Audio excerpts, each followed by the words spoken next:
triple 180s.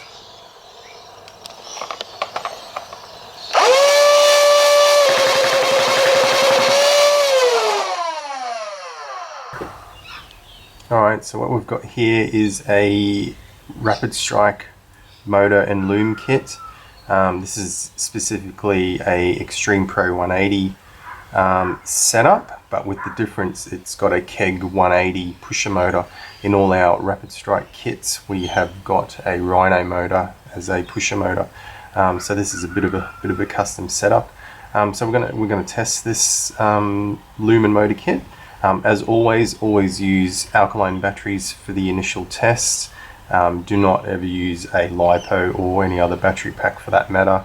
If you've done a mistake in your wiring and there's a short, they will vent and they can explode in your face. So for safety reasons, do not use a battery pack for testing.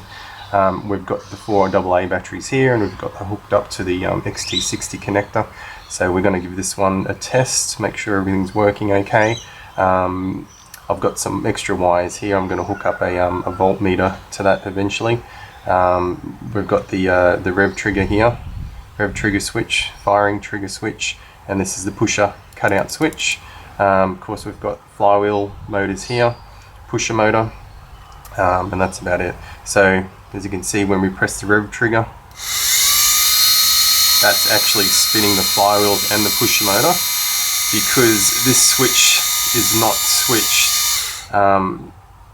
because this is open at the moment, it's actually saying that the pusher is extended, so it's actually driving the pusher motor to get the pusher back to the retracted position. So you'll see as it's extended, it comes back, and then when it trips this cutout switch, this will turn off. So the pusher comes back, trips this switch, and you can see the pusher stops, and then you can let go. So in a normal situation, you've got the pusher is retracted, so that switch is made. So now you would start revving your flywheels, then you would press the firing trigger, and you'll notice the pusher will start spinning to activate the pusher to start firing the darts. So it's spinning. Then the next thing is the pusher is extended, so this switch becomes open. So the pusher is extending, and as you let go of the firing trigger, it still sees it extended, and as it comes back to the retracted position, it will trip this switch again and stop the pusher. So once again, you're revving, firing, starts the pusher motor, it lets go of this switch as it extends, you let go of the firing trigger, the push is still extended, and as it comes back to the home position, it will trip this switch again and stop the pusher motor.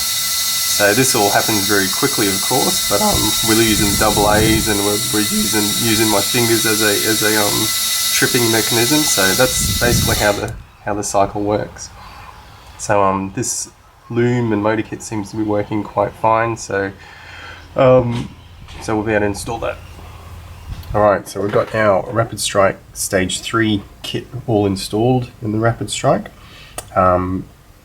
The way that we wire up our looms is you can't fire, the pusher won't work unless the rev trigger is pressed, and that just avoids pushing darts into stationary flywheels. So you can only push darts when the flywheels are spinning. For example, it doesn't push like that. As soon as you start revving, it can starts pushing, and so forth. So yeah, as you can see, revving,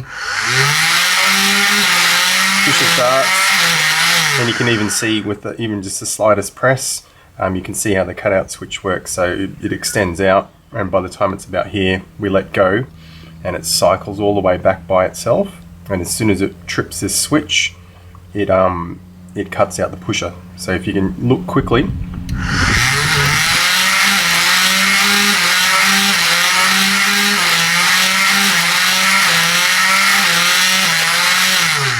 So we've got double A's on this, so it's acting a bit slower, but yeah, with the LiPo, it completes the whole cycle pretty quick.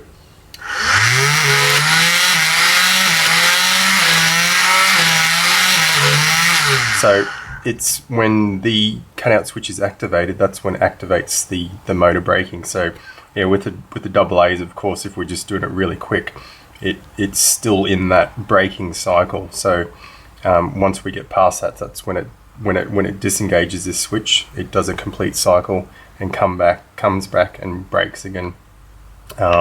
Okay, so that's pretty much it. That's all working good. I'll turn this light off, and you can see our jam door operating the voltmeter. So as soon as you open up your jam door, it activates the voltmeter. So that's looking at four AA batteries at the moment. When you close the door again, turns it off.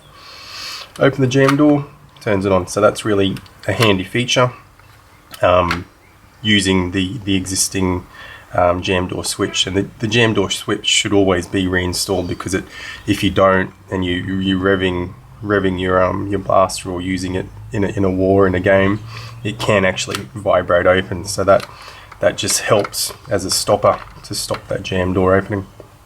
So thank you very much. Triple 180s.